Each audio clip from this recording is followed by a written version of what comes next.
Listen. Print that. Tweet that. And I hope they come in here undefeated. That's what I told you before the game. Our team believes. Our team believes. They got heart. We got greatness in us. They say we can't do it. What they say now? Down go the Champs. Auburn's 17-game win streak comes to an end. We got greatness in us. So I told them, you got greatness in you, but you got to make a decision to be great. They made a decision to be great today. And I couldn't think of a better place to end the streak. It's Death Valley. South Carolina, baby. And now it's time for TigerNet Talk, presented by Cross Creek Timber and Cross Creek Realty. They got the coaches back. Well, thank you so much for joining us here on another episode of TigerNet Talk, episode number 184. You can follow the program on ClemsonSportsTalk.com/live. Each and every Wednesday night we do the program 9 o'clock. We try to kick it off.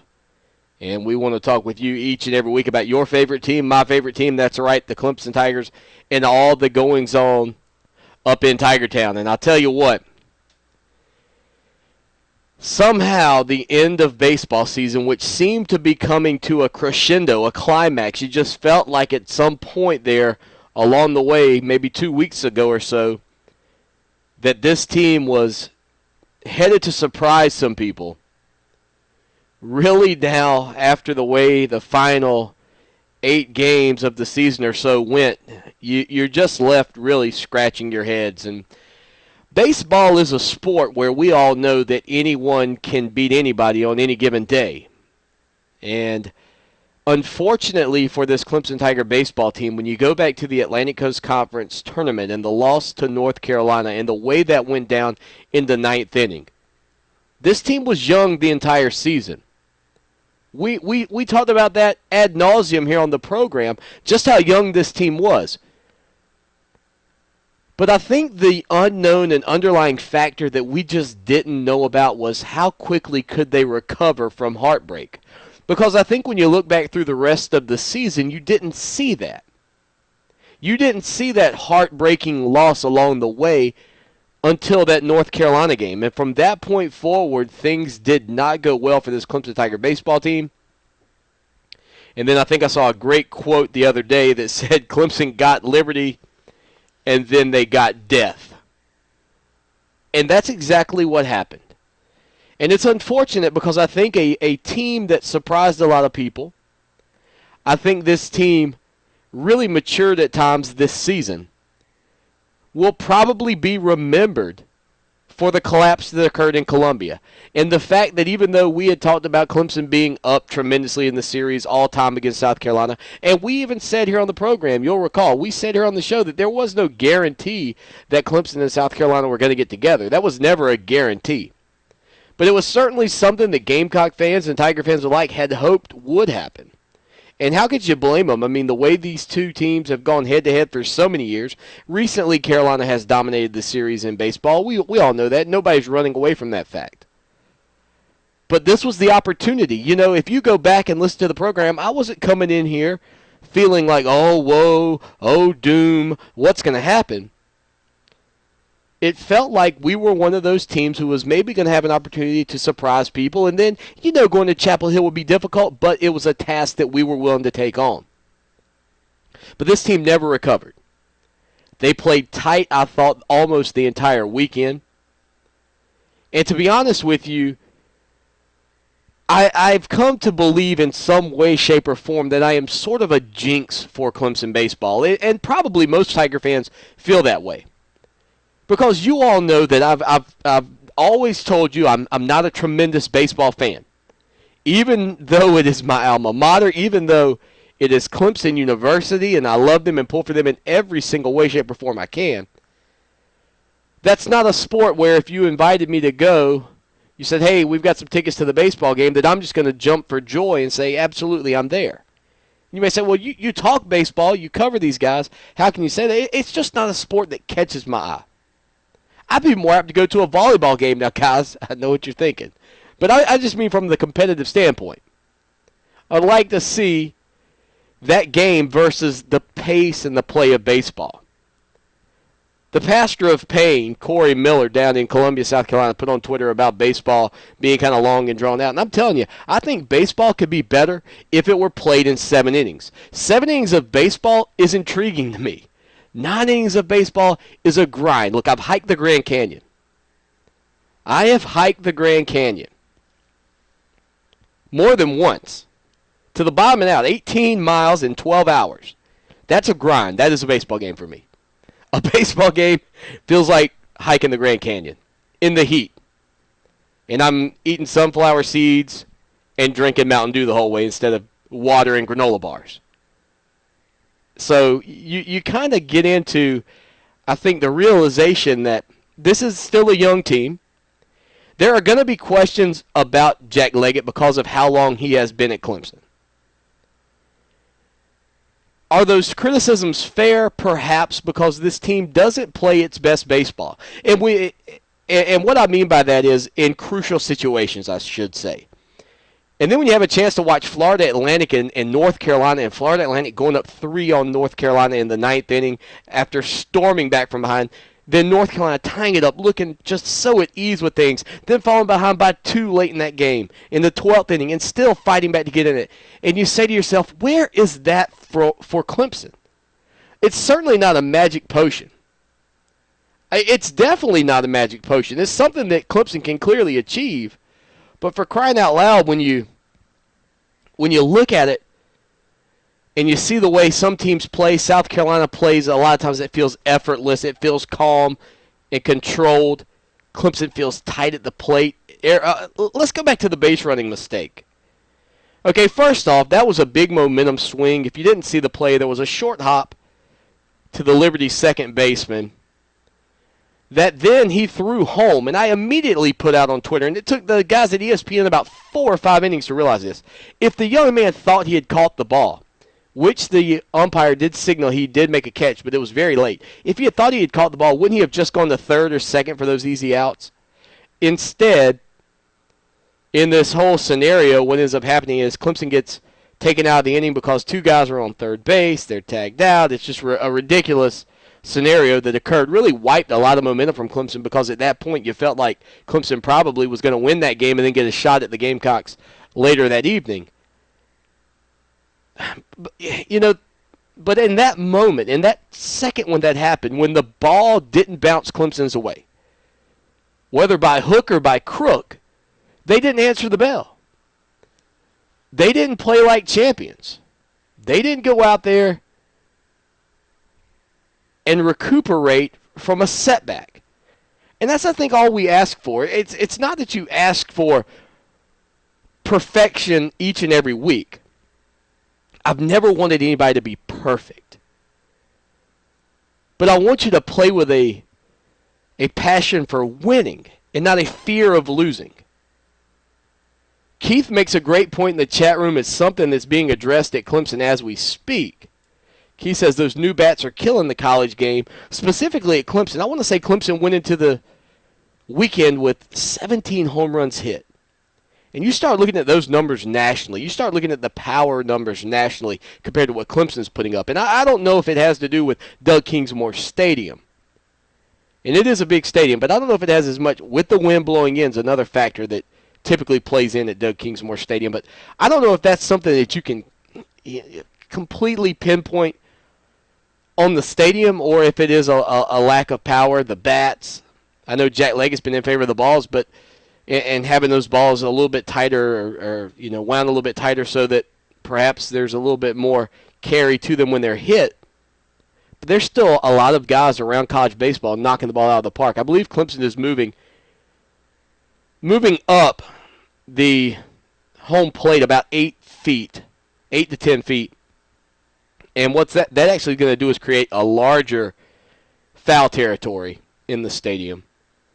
And obviously 8 feet will make a big difference. You're talking about PEDs and everything with professional baseball and what that does to help guys hit home runs. And anybody who can't see how being a little bit more powerful, having better bat speed can't help you. If better bat speed didn't help you, no one would ever cork their bats. That's the nature of the beast. You're trying to pick up just a few milliseconds, a few fractions of a second. The same thing happens when you add muscle. So, plus the fact that you hit the ball 20, 40 feet further, that also helps when you're talking about 10% or so of the entire distance that you're trying to hit the baseball. But in the end, this team plays tight. Some people will say that's on Jack Leggett. I've gone back and forth on this. This team this year, however, up until the final few weeks of the season, I didn't feel like they took on that role of this head coach. I've seen it before, but until this weekend, and I should say on other Clemson teams, but until this weekend, I didn't feel like I was seeing it on this Clemson team specifically. But then it finally started to happen. And when it did, it snowballed. And it got worse and worse as the weekend went along. And then when Clemson got in trouble against Liberty, they never could answer the bell. Frustrating way to end a season that had so much promise for a young ball club. I don't expect a change this year, but I think I could see if things don't go well for Clemson next season, if they don't get to a super regional or maybe even Omaha, there being so much pressure on Jack Leggett that maybe he has to find a new home. He's been there a long, long time and done a lot of great things, but every once in a while it's all right. You have to freshen things up. And yes, sir, August 31st, Georgia is on my mind. Go Tigers. G-Dog General Dentistry at Oak Grove is located on Highway 1 near the Barnyard Flea Market. Modern, relaxing dentistry with TVs and headphones in every room, nitrous and even oral sedation. Digital diagnostic x-rays for better quality and 85% less radiation exposure. And check out their new Clemson Patient Special. Mention that you heard about G-Dog here on the Clemson Sports Talk programs and receive an extra 5% off all services. If you don't have a regular dentist, go see my dentist, Dr. Rick Jackson at G-Dog. That's General Dentistry at Oak Grove. A winning team requires having great team members. If you're a landowner interested in selling timber or are considering buying or selling land, call the winning team of Cross Creek Timber and Cross Creek Realty, LLC today. Put the knowledge and skills of professional licensed foresters and realtors to work for your team. To learn more about services offered by Cross Creek Timber and Cross Creek Realty, LLC, visit www.crosscreektimber.com and easily follow the link to real estate or reach them by phone 864-517-3620 or 864-517-3621. Clemson Sports Talk fans, let us help you. With rates starting as low as $100 a month, you can advertise with us through July 2013. We are currently seeking additional advertisers and would love to help you spread the word about your business. Email us clemson81@gmail.com for additional information.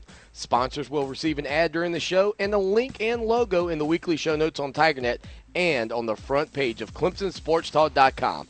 Take your business to the Clemson fans around the world with us, ClemsonSportsTalk.com.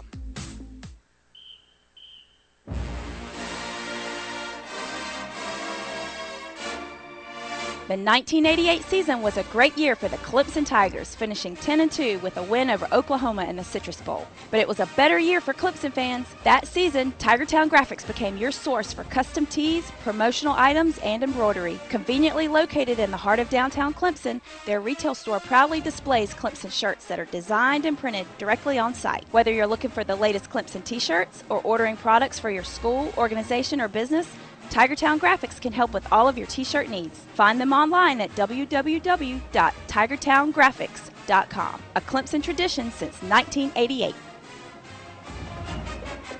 On Saturday morning, I don't sleep late. I eat an early breakfast and I head out for the gate. I gotta get there early to watch the Tigers play. The dogs are in town, we'll blow them away.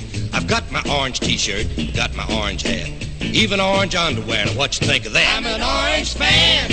Welcome back into TigerNet Talk, presented by Cross Creek Timber and Cross Creek Realty. Check them out online at www.crosscreektimber.com and www.crosscreekrealtyllc.com. Steve Smith and the guys, they will take care of you, clear your land, and then help you put a house on it. Whatever it takes to get the job done. They are fantastic. They support our program, and we couldn't do the show without them and all of our other sponsors. And I do want to thank the Clemson University Conference Center and in for another outstanding run with us here on the program. Of course, throughout baseball season, if you had an opportunity to travel up to Doug Kingsmore Stadium, I hope you stayed there at the Clemson University Conference Center and in.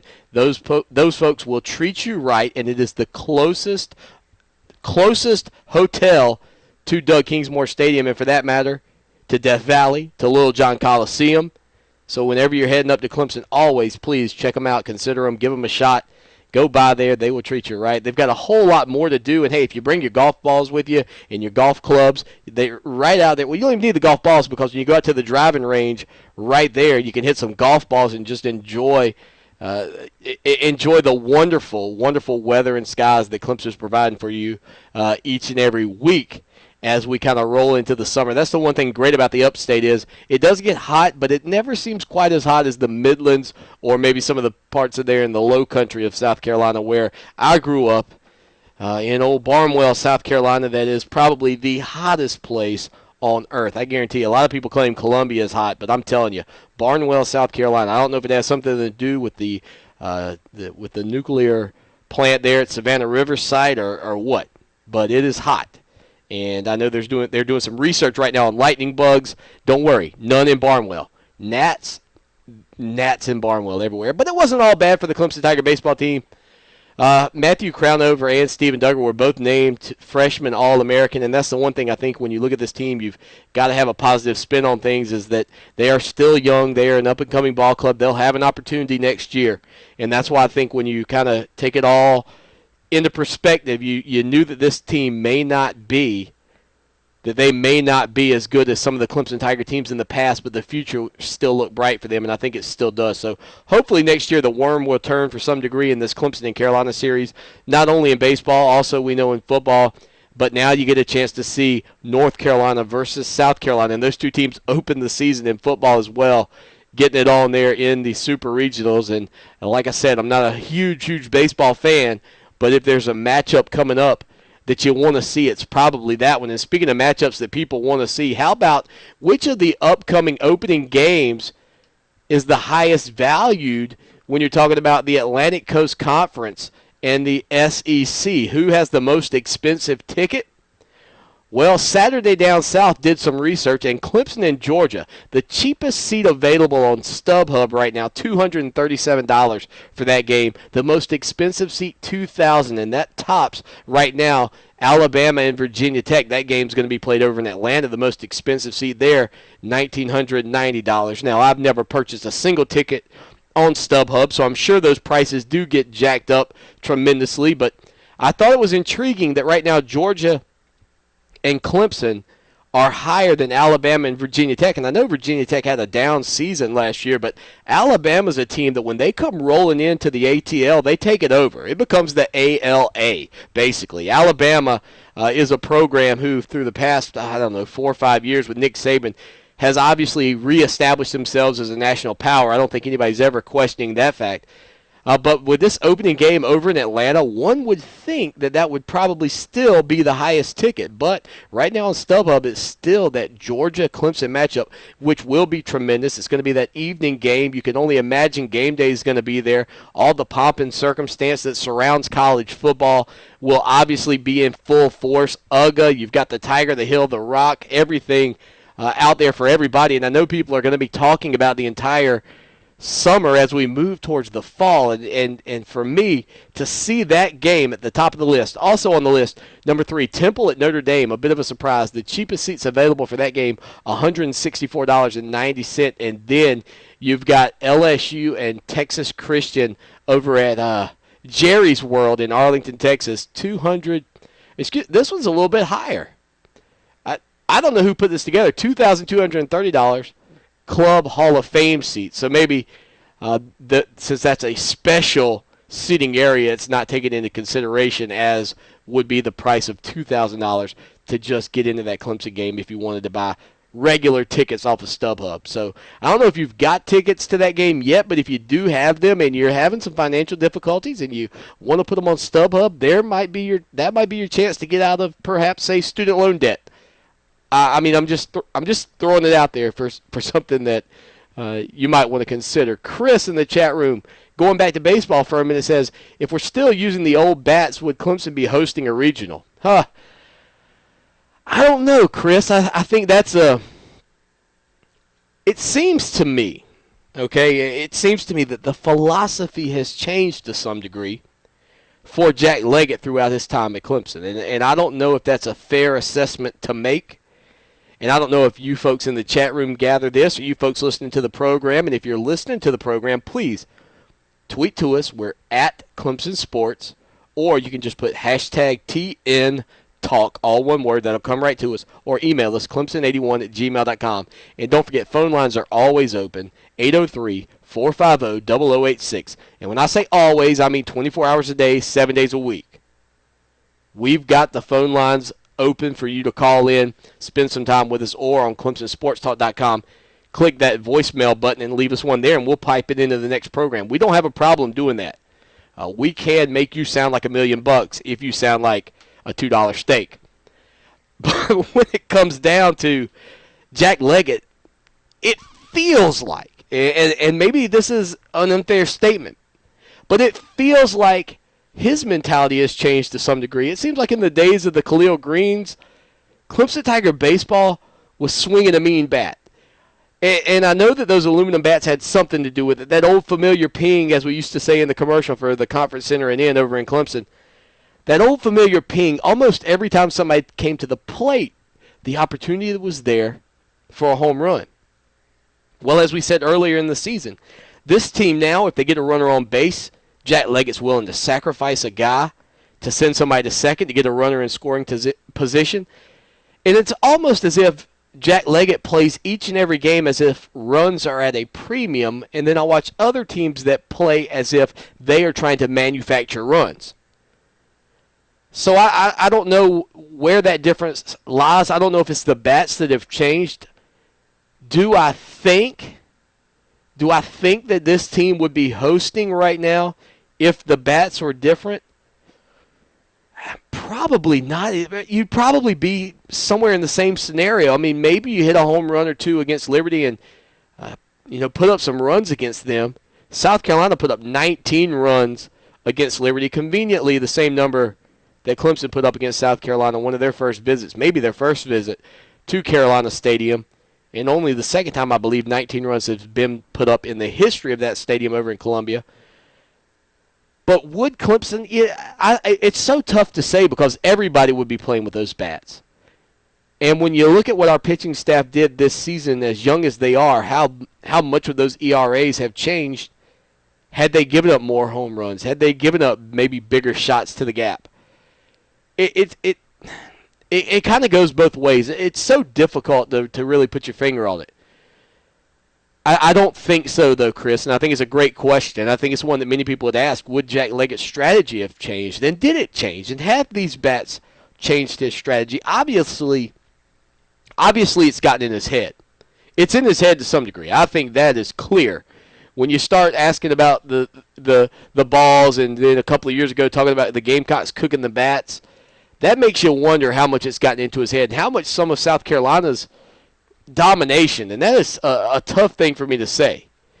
I mean, when I have to say those things about South Carolina beating Clemson, I hate my job. It's hard to do.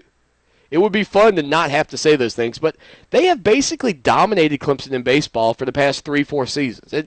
It's one of those things that's in, I think, the fans' head. The fans don't expect good things to happen. I don't think the team expects good things to happen. So we'll continually keep our eye on it, Chris, but I personally don't think that changing the bats, if we could go back, would have made a real difference for the Clemson Tigers. Well, the Atlantic Coast Conference has put out their schedule for the upcoming seasons. And I say schedule, but it's really those cross-divisional matchups. And they are intriguing and interesting because what it's done for a lot of people is take away some of those great matchups that we had back in the day for the Atlantic Coast Conference. And I'm a big proponent of this not lasting. I know they put it out, those Coastal Division opponents. You've got your annual, but then you've got your crossover opponents. I'm really in favor of finding a way to get Notre Dame involved in this league more and creating a league that has 16 teams, and you go with 8 teams from the old Atlantic Coast Conference with Maryland out and keep Florida State in. So remember, when Florida State joined this league, you had 9 teams. Maryland is now gone. I would like to take those 8, what we'll then call the original Atlantic Coast Conference teams: Clemson, Florida State, NC State, North Carolina, Wake Forest, Duke, Georgia Tech, and Virginia. Take those 8 teams and put them on one side of the league, because that's the one thing that you're missing as a Clemson fan, as a Clemson student. And I know the games against Virginia may not mean a lot to people anymore, but the fact that Clemson will not face Virginia until the year 2020, the next time they play them, outside of this season, is unbelievable and inexcusable for me. That was a rivalry game for so many years, and Clemson dominated it. But those are things that are going away that probably shouldn't, in my mind. If you had them in your division and then you had a crossover opponent, and for Clemson, I think the perfect crossover opponent at that point might be Notre Dame, because Florida State would play Miami still like they do already, but in that other side, you'd have Miami, Louisville, Syracuse, Boston College. It's kind of like the old Big East. Virginia Tech, Pittsburgh. I'm missing, and Notre Dame. I think that's the last one. Yeah, Notre Dame. I think you could really pull that off and make it a very intriguing conference from that perspective. You could keep some of those old classic rivalries. You would bring back some of those Big East rivalries. You could create and even swap perhaps the annual opponents, because there's not a fixed or set matchup, and do more of this crossover stuff. Get rid of that crossover opponent and then play 2 games versus people from, that annual person, and play 2 games in the crossover. And just make it a little bit more fan-friendly and interactive between these leagues, because right now I don't feel like I'm really invested in playing against Duke, invested in Virginia, and as a Clemson football fan, you're probably saying, well, who cares if we play Duke and Virginia? They haven't been that good. But there was something to that old Atlantic Coast Conference, and I don't think you shift the power at that point. I think you look at what would be, I'd call it the Atlantic Division. You'd still have Clemson. You'd still have Florida State. Obviously, you'd have Georgia Tech in the mix. North Carolina rises up every once in a while. I think that is a fair balance. When you look at the other side, you'd have Virginia Tech, Miami, Louisville, Notre Dame. That's what it's about for me. It's about the history and the tradition of this league, and that's the one thing that we still have that's special. Keith is right, though.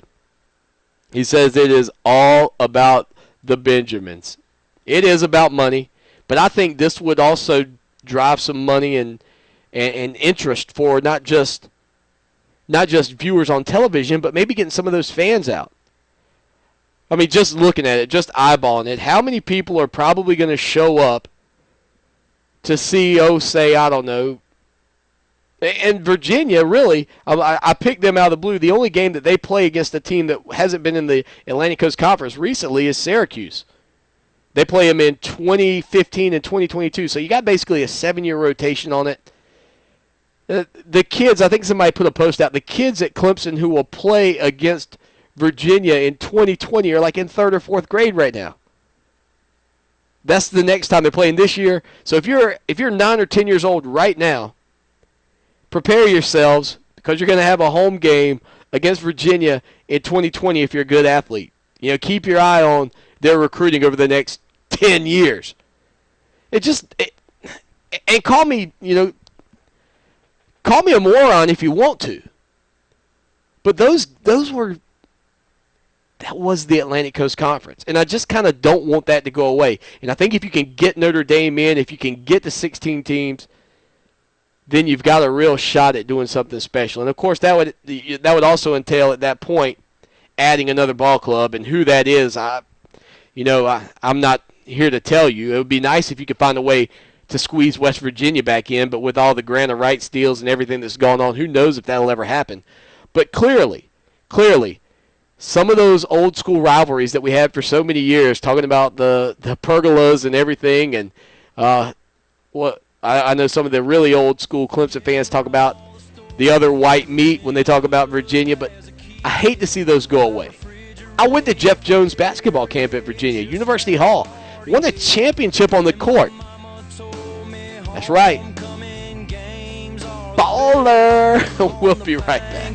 Those late fall, late cartwheel sunsets. I wanted to be just like Jeff Davis when I grew up, tackling Seminoles and Bulldogs, playing football in the mud. Say everybody sing Tiger Rag at the top of your lungs, and we'll party like it's 1981.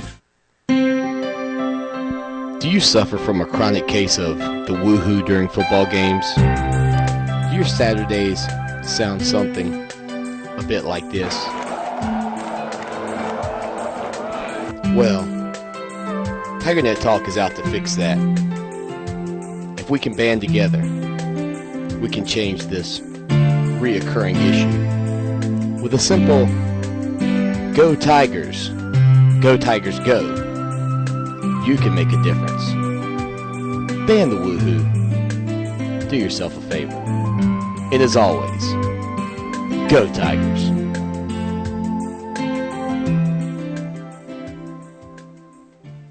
A winning team requires having great team members. If you're a landowner interested in selling timber or are considering buying or selling land, call the winning team of Cross Creek Timber and Cross Creek Realty, LLC today. Put the knowledge and skills of professional, licensed foresters and realtors to work for your team. To learn more about the forestry and real estate services offered by Cross Creek Timber, call 864-517-3620 and Cross Creek Realty, LLC at 864-517-3621. Or visit www.crosscreektimber.com and easily follow the link to real estate. G-Dog General Dentistry at Oak Grove is located on Highway 1 near the Barnyard Flea Market. Modern, relaxing dentistry with TVs and headphones in every room, nitrous and even oral sedation. Digital diagnostic x-rays for better quality and 85% less radiation exposure. And check out their new Clemson Patient Special. Mention that you heard about G-Dog here on the Clemson Sports Talk programs and receive an extra 5% off all services. If you don't have a regular dentist, go see my dentist, Dr. Rick Jackson at G-Dog. That's General Dentistry at Oak Grove. There's something about looking and feeling classy that everyone enjoys. Check out Edisto Outdoors, an apparel brand inspired by our southern animals and environment. These shirts feature soft-touch prints that will keep you looking your best in all types of weather. Look for Edisto Outdoors, coming soon to many fine retailers across the state, or visit www.edistooutdoors.com. Technical, comfortable, livable. Blake Austin of South Carolina Farm Bureau is an insurance agent you can count on to meet all your needs. Home, auto, health, life, you name it, Blake's got you covered, and he can save you on your yearly rates. Call him now for a free quote. 803-259-5008. That's 803-259-5008. Or just go to ClemsonSportsTalk.com and click on the Farm Bureau logo to be connected to Blake. Do like I do and work with the best agent around, and you can tweet that. Clemson Sports Talk fans, let us help you. With rates starting as low as $100 a month, you can advertise with us through July 2013. We are currently seeking additional advertisers and would love to help you spread the word about your business. Email us clemson81@gmail.com for additional information. Sponsors will receive an ad during the show and a link and logo in the weekly show notes on TigerNet and on the front page of ClemsonSportsTalk.com. Take your business to the Clemson fans around the world with us, ClemsonSportsTalk.com. We turned up, we run down the hill, we so turned up. Run the rock, hit the field, no no competition, we first up. Offense is too fast, defense ain't scared, boy. Line up against me, we drop you on your head, boy. Death Valley be jumping, whole stadium pumping. Best fans in the whole nation, and damn right we love them. CLEMSON. We Clemson, we ballin', we all in. Turn up. Welcome into the program. Thank you for being here with us once again, Clemson Tiger fans. Check it out. The Clemson Sports Talk beer back t-shirt, beer label logo, whatever you want to call it. Check that out. That is crispy. You got to love it. There's a link in the show notes. We're giving them away throughout the summer, so tune in each and every week. We'll tell you how. We're going to try and give one away a week. I got to tell you, though, we're running out of extra larges, okay? So if you're in the extra large section, you might want to think about getting one for your wife or girlfriend.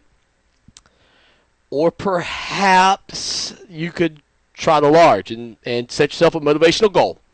Because I'm running low on those every time I turn around. Now, I know comfort is something that you want, but free is also nice. So we've got a couple of those to send out this weekend. I apologize to the people who have won over the past several weeks. We typically put a tweet out. We'll tell you what to do. Retweet it. Follow us if you don't. Spread the word. We want more people to know about our program. And I am looking forward to the future of what we're doing here with Clemson Sports Talk. We're going to shake things up real soon. I guarantee you that much. And it's all because of our loyal listeners. Thank you so much to all of you who tune in, whether it's the podcast edition, whether it's the live version of the show. I tell you, it's been amazing what's happened with this program since we went live. I would say 15 months ago maybe, and then we jumped around and finally found a great home here at Spreecast. If you want to watch the show live, go to www.clemsonsportstalk.com/live. That's how you do it. And there's a great chat room of guys and girls and ladies and gentlemen who come in each and every week. And I tell you, during football season, it's amazing to me the numbers of how the numbers have changed since there's really no sport going on over at Clemson. But without sports, what does that allow our athletes to do? The chance to focus on what really is important when you talk about student athletes.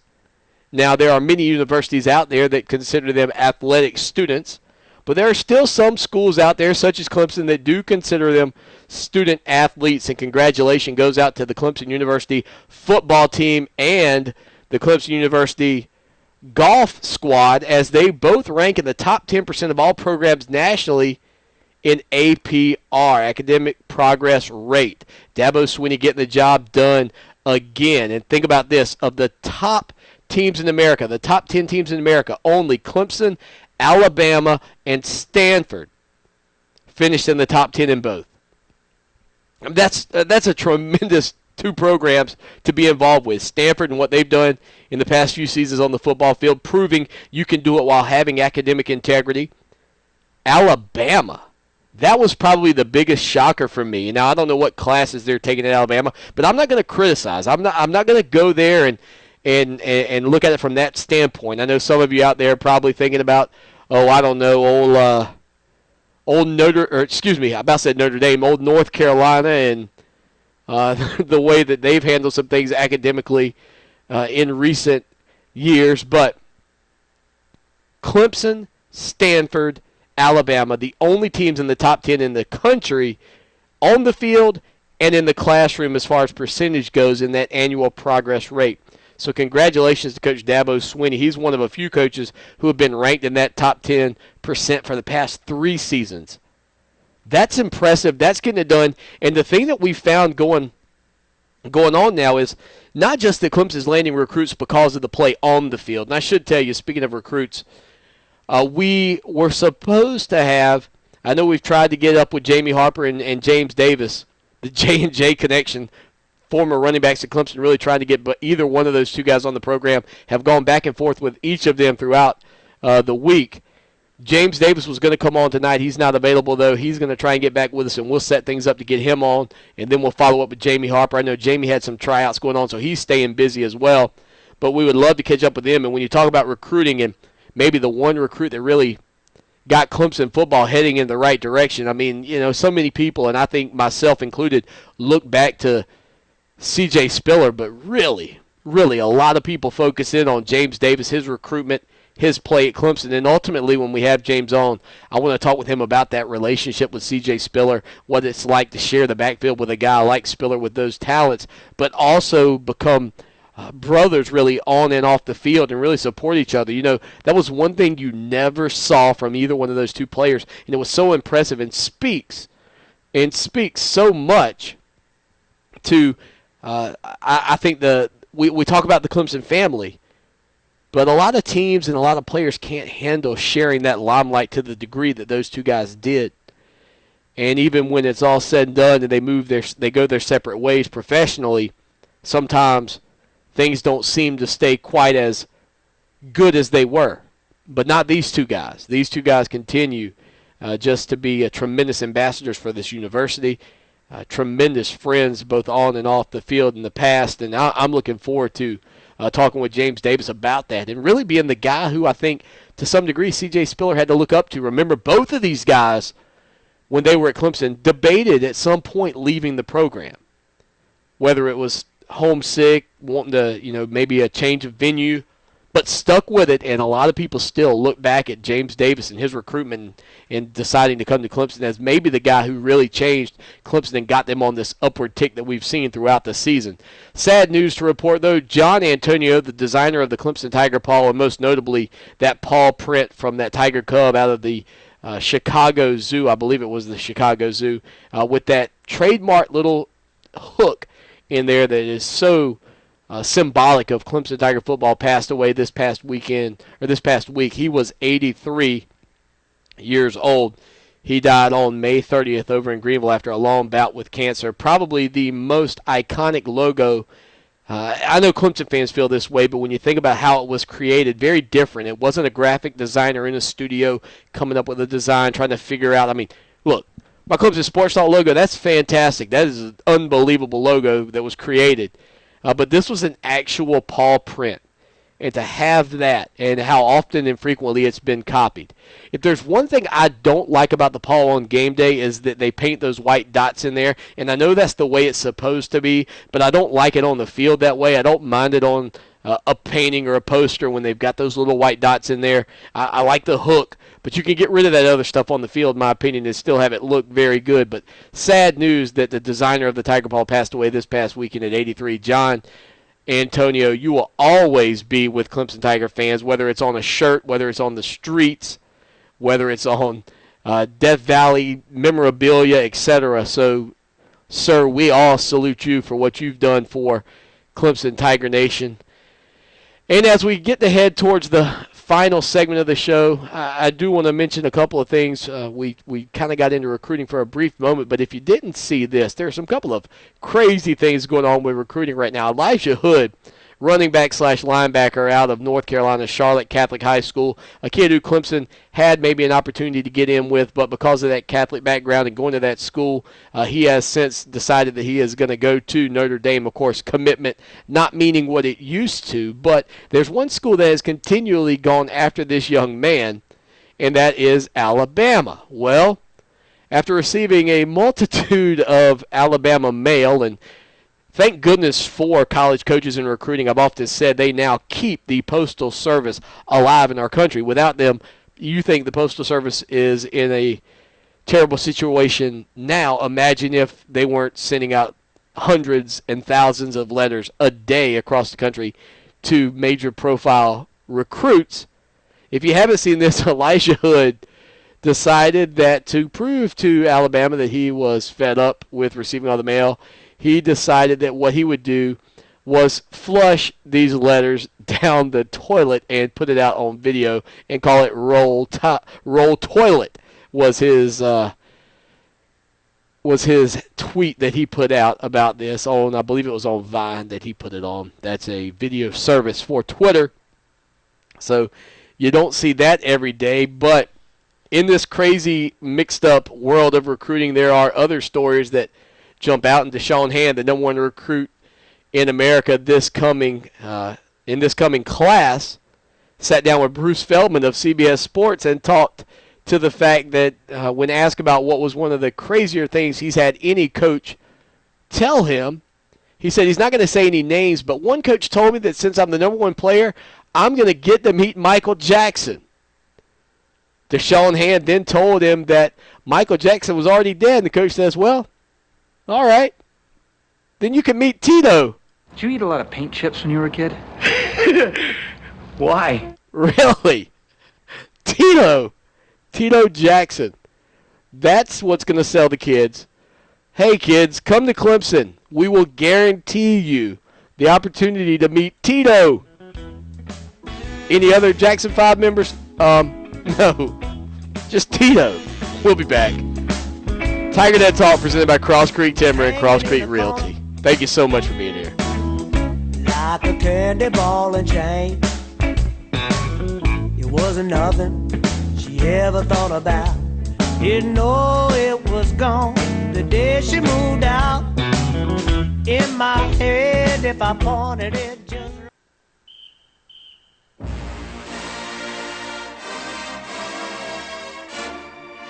The 1988 season was a great year for the Clemson Tigers, finishing 10-2 with a win over Oklahoma in the Citrus Bowl. But it was a better year for Clemson fans. That season, Tigertown Graphics became your source for custom tees, promotional items, and embroidery. Conveniently located in the heart of downtown Clemson, their retail store proudly displays Clemson shirts that are designed and printed directly on site. Whether you're looking for the latest Clemson t-shirts or ordering products for your school, organization, or business, Tigertown Graphics can help with all of your t-shirt needs. Find them online at www.tigertowngraphics.com. A Clemson tradition since 1988. Blake Austin of South Carolina Farm Bureau is an insurance agent you can count on to meet all your needs. Home, auto, health, life, you name it, Blake's got you covered, and he can save you on your yearly rates. Call him now for a free quote, 803-259-5008. That's 803-259-5008. Or just go to ClemsonSportsTalk.com and click on the Farm Bureau logo to be connected to Blake. Do like I do and work with the best agent around, and you can tweet that. A winning team requires having great team members. If you're a landowner interested in selling timber or are considering buying or selling land, call the winning team of Cross Creek Timber and Cross Creek Realty, LLC today. Put the knowledge and skills of professional licensed foresters and realtors to work for your team. To learn more about services offered by Cross Creek Timber and Cross Creek Realty, LLC, visit www.crosscreektimber.com and easily follow the link to real estate or reach them by phone 864-517-3620 or 864-517-3621. There's something about looking and feeling classy that everyone enjoys. Check out Edisto Outdoors, an apparel brand inspired by our southern animals and environment. These shirts feature soft-touch prints that will keep you looking your best in all types of weather. Look for Edisto Outdoors coming soon to many fine retailers across the state, or visit www.edistooutdoors.com. Technical, comfortable, livable.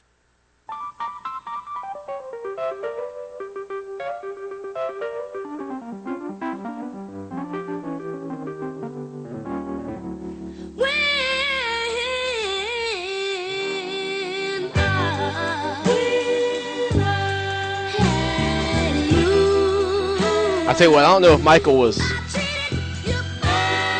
7 or 8 when he sung that song, but he absolutely killed Who's Loving You at that age. I mean, you talk about talent.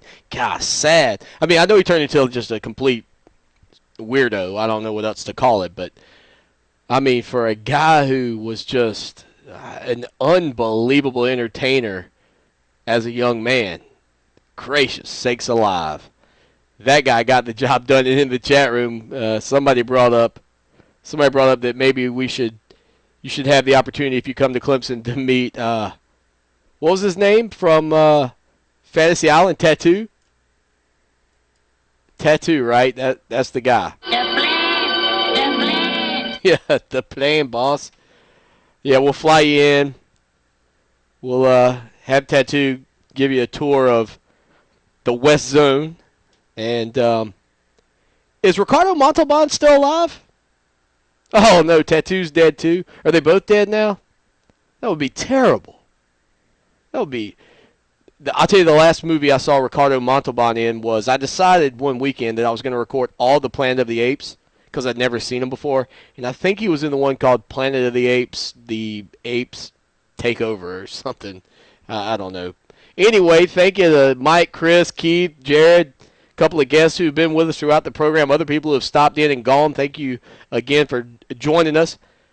Follow us on Twitter. We're at Clemson Sports. Surely, if you're listening to the program, you can remember that.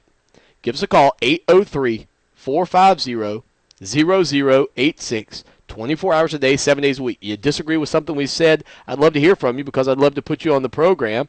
Or email us, clemson81@gmail.com. Mike Bentley wants to know, did I win the shirt? Mike, we're going to give that thing away. I said I was going to do it on Wednesday. I haven't had a chance to pick somebody. I got to go through some mumbo-jumbo. I got to put things in and figure out exactly who's going to win it. But you know what, Mike? I'm pulling equally for everybody who's in the chat room. Is that fair, Chris? Can I say that? Oh, except for my wife. I hope my wife doesn't win it. She just joined us. She's got her hands on plenty of them if she wants them. Yeah, Mike says, just give it to me. Let's make it easy. Keith says, did you hear that the Carolina Stadium, their baseball stadium, is sinking? It's going to cost $5 million to repair it. I did hear that. I didn't realize the number was $5 million. But, hey, you know what? That's why you play in the SEC. Gamecocks pony up the big bucks and fix the stadium. I'm not exactly sure how you fix a sinking stadium. I'm quite frankly surprised that the South Carolina Gamecocks have been able to fix their sinking football program after all those losses they had when they had, what was it, a 22-game losing streak? By the way, ladies and gentlemen, as always, this stuff in lieu of actual entertainment. Zing again! Killed the Gamecocks here on the program. Speaking of the Gamecocks in the SEC, how about this? The South Carolina Gamecocks, Steve Spurrier, again continues to push this concept of paying players. Now, this is a big deal for a lot of people. We've talked about the Atlantic Coast Conference. We've talked about the ACC and the scheduling. And I've always said that I think we're going to, and I still believe this, that we're going to go eventually to a 64-team league. And it's going to be outside the NCAA. The NCAA has no way at this point to really regulate things. They failed miserably in the Miami fiasco that should have been an open and shut case. They will continue to fall further and further behind. There are more and more programs to follow, and they just don't have the means to do it. I think you could even see it being just college football that pulls out and forms not a semi-pro league, but it may be that way. But I think there's some things you could do to curtail cheating and the open and blatant problems that we have right now in college football. And I'll tell you exactly, I was listening to a program the other day, and I put this out on Twitter, and I heard the guy say that he was a former recruiter. I can't remember who it was. He's sitting there waiting for a young man who he's trying to recruit to his university, and he doesn't name the coach, but he says a coach from Auburn drives up and says it doesn't matter how many letters, how many phone calls you make, because what we put on the table at the end of this discussion will outweigh anything you can do. You take that as you want. If you want to take that as being a money is going to change hands, or if you want to pretend like it's some kind of potato chips. I like them French fried potatoes. Yeah, French fried potatoes, whatever. Whatever you think that thing is that they put on the table at the end, and you look at the recruitment of Carl Lawson, Montravius Adams, we talked about how, and I know a lot of people weren't sure if they were coming to Clemson. I think when the final days as we closed in, I had Montravius Adams to Clemson and Carl Lawson not. But when you go back and you just kind of think about that, I think what you may see to prevent some of this, and I think it's a great standard that we could take from Europe, and that would be going to about 64 teams, and you can set the conferences up however you want. You could have 8-team conferences, whatever. But then on the flip side, you could have another 8 teams, okay? So that brings you up to 72 total programs, and I think you could find 72 very good or decent programs. But here's the criteria. Any one out of those teams, because I think a new governing body could follow that closely enough. Anybody out of those 64, you might think I'm crazy. Email me if you agree or disagree. Clemson81@gmail.com. Anyone out of those 64 teams caught cheating is immediately dropped down into that 72, into that other that other league, and they have to play. They can't win the championship. They're kind of on the outskirts. They're still getting to play football, but it really doesn't mean anything. And maybe those are some of the weaker programs as well that are down there. So if you are in Arkansas, for example, and we'll just use the Razorbacks in this example, and you're caught cheating, and you're in that upper 64 playing for that big national championship, then the next season you have to drop down and play in that little 8-team league. It could be anybody from across the country, but there should be a severe penalty. Right now there is no severe penalty. Kick yourself out where you can't win the national championship. Maybe it's a year, maybe it's 2 years that you're down in that 8 teams. And if it gets big enough, if you have more and more people cheating, then you just expand it a little bit. But what you do is you take people out of the mix. And that's the only thing that you have to do. And you'll say to me, well, right now we do that. But no, we don't do a good enough job of it. We don't have a way. We need to deregulate people. We need to send them down and promote other teams. If that means that teams who are bad are down there, I'm okay with that. But you have to find a way, or teams who are fringe, maybe it's a ECU, maybe it's somebody who's not quite to that next level, who's trying to climb into that upper echelon of college football. I know it's crazy, it's hard to kind of think about, but it's something that we have to consider. Whether paying players or not is right, I'm not sure that financial institutions across the NCAA from top to bottom could afford it. Could those upper echelon teams do it if we had 64 or 72 teams? Absolutely they could do it. But our punishment has to be greater. We have to kick teams out who are cheating. Don't allow them to get that national recognition. Punish them, because that initially, man, you don't have to worry about taking scholarships away. If Arkansas is caught cheating and they drop down the division, sorry, Keith, I kept your question on the screen. If they drop down the division and they can't play for the big national championship, it doesn't matter how many guys they're going to recruit. They're not going to be able to get the guys that they want. Guys aren't going to want to come play there, because if you put them down there for 4 years, if you really, you talk about really punishing somebody, you put them down there in that alternate league for 4 seasons, they don't get any national championships. Guys don't want to come play there. I mean, I don't know. You know, the chat room's saying a lot of stuff, and I obviously have a little trouble. SMU, Mike, that is a nice.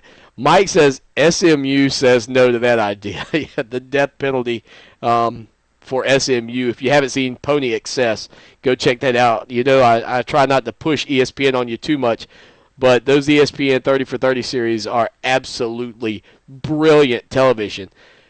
I don't think it's going to be fixed by paying players, because I don't think everybody could do it. I think you do need to look at right now this shift that we've got. I think there's a chance in Europe in soccer. They do this already. Some of you are much more familiar with it than I am. If you're one of the worst teams, you get sent down, and then other teams are brought in. The best teams from those lower levels are brought in. I think you could do that. Now, the fear as a Clemson fan would be, what happens if you ever end up being one of those teams at the bottom? Well, you obviously have to rebuild yourself and get yourself back into the mix.